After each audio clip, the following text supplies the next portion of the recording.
Hey guys, it's Lightning Flash here, and today I'm going to be repotting this Chinese American Chestnut hybrid that has been in the window of my house at the farm for 3 years now. I've never put a tree through as much abuse as I have this one. It's still alive, so we're going to put it in a slightly bigger pot, and we're going to see how the roots look. And it's going to be my first time, well, not my first time using this, but like my second or third time using this tripod. So let's get into the repotting and see how it goes. Okay guys, so we got the tree here. This is a Chinese chestnut hybrid, as I said. It's only grew this much last year because when I dug this, I planted this in my mom's garden just to see if it would grow because I needed to get rid of the nut. Because I planted all the others and I had one extra one, so I decided to go ahead and put it in her garden. It grew. When I went to dig it up, I broke the taproot off because chestnut taproots are really long, and so I decided to put it in this pot. This tree has been put through horrors. I used a bunch of bark and stuff, like bark dirt, because we split a lot of wood. And I was like, I gotta have dirt, so I just scooped it up and stuck it in the pot. So this has like the worst dirt possible, and it has gravel and everything in it. And it's been 3 years in this little pot, and it's still alive. So now it's time for us to put it in another pot and see how damaged it is. See how much of a root ball. I have never treated any living thing as bad as this tree. Okay guys, we got our pot here. I got some mixed potting soil with regular outside dirt. This pot is not much bigger than that one, but it is wider. It's a little deeper, and it's only going to be temporarily in this pot. I mean, it doesn't matter anymore because this tree doesn't have a taproot because I accidentally broke it off. I am not planning on doing this to my American chestnuts. I have treated those ones very well. I'll have an update on those out pretty soon. So let's get around here and put this to the side and get this pot ready for the Chinese American hybrid. Okay, so if I have to remove dirt, I will. Now let's get this tree out. This is what I had under it. I cut a water jug so the water wouldn't drain all over the table. It would just go in here. And this kept this tree dry for a while. And when you are transplanting trees, always make sure your dirt is dry because it comes out of the pot easier.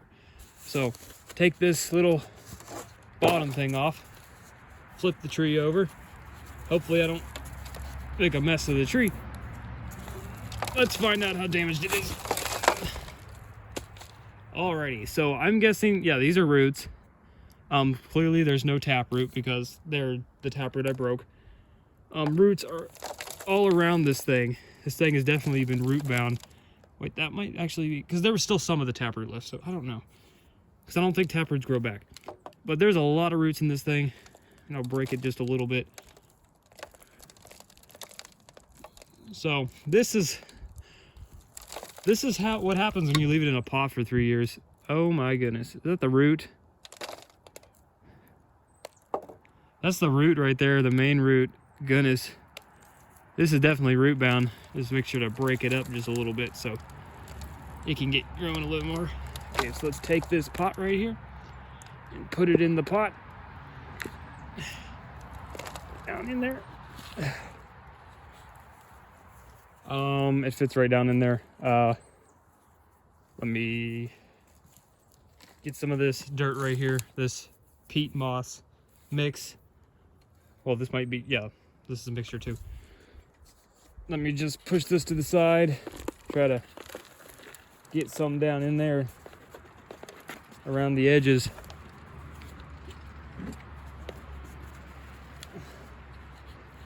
I'll work this in here and then I'll be back in a moment. Okay guys, I got the dirt worked around it. This is a good upright shaped tree. I mean, it kind of shows more characteristics of like an American chestnut because of how straight it's grown, and it hasn't grown a bunch of bottom stuff. But it probably hasn't done that because it's been in very poor soil. I like the upward pattern it has. It actually looks like a tree instead of a bush. So it doesn't look too bad. It only grew this much last year because of how I stunted it, and the year before that it only grew like that much. So it obviously wasn't doing the best because I tortured this tree very badly. It's kind of blurry. I don't know if you can see it or not, but now I'm gonna get it some water and we'll see how this tree comes back. This is a temporary pot. It'll only be in here for a little while until I get it like a bucket or something. Or no, I'll probably just take it straight out of here and put it in the ground. I just have to make sure to cover it up. I think it should be fine. If it survived all the bad things I did to it, it should be fine. As you can see, for like a pot comparison, it kind of the same size. But I put a lot of extra dirt in the bottom, so there's like, it had like that much more room to grow its roots out a little bit, and then I put dirt all around it, so it should get it a start before I put it in the ground. I need this tree because the one I planted last year in the fall, or in the, yeah, almost fall, needs a mate so it can be pollinated. So this will be the one that does it, because the other two I have, those like big bushy trees, are around probably 90 feet away. I think that might be too far away. And the one's downhill, the other one's uphill, and like not even at like a straight angle or anything. So get this one in the ground, the other one will have a mate, and we'll go from there. These are almost all the trees I have are hybrids, like that are already planted. Now, you know, those other ones I've gotten are 100% American chestnut, and then we got the ones from my grandma's property, which are full-blood American chestnuts that we haven't been able to get nuts off of yet. There is one sapling at my grandma's, which I'll talk about later. I don't know if I should dig it up or not. If you think I should dig it up, tell me. I know the taproot goes down really deep, so I'd have to dig really deep. And I know American chestnuts do not survive very well when you transplant them. So I don't know, but I would love to breed them with the pure blood American chestnuts I have. This is a hybrid. This will not be anywhere near the Americans I plant. It'll be acres and acres and acres away, so no worries there. Okay guys, that's it for the video. Thank you guys for watching. I will have an update on the American chestnuts out pretty soon, probably in a few days. I will be hopefully getting chickens this month. I wanted to plant some hay this year, but I don't know if I'll get a chance to or not. Probably should do like a video on what I want to do in the year. I don't know, that'll probably be out in a week or two, maybe 3 weeks. So drop a like on the video if you enjoyed it. Make sure to leave a comment if you want to. Hit that notification bell. Watch that playlist wherever it may be. Maybe there, maybe there. It's very important that we get the watch hours we need, so watching these videos the whole way through really helps. Just like clicking on them, watching it for a minute, leaving a like. I appreciate it, but I really wish you just watched to the end. If you're watching to the end, thank you. And if you don't watch to the end, thank you for being here anyway. Okay guys, keep it electrified. I'll see y'all later.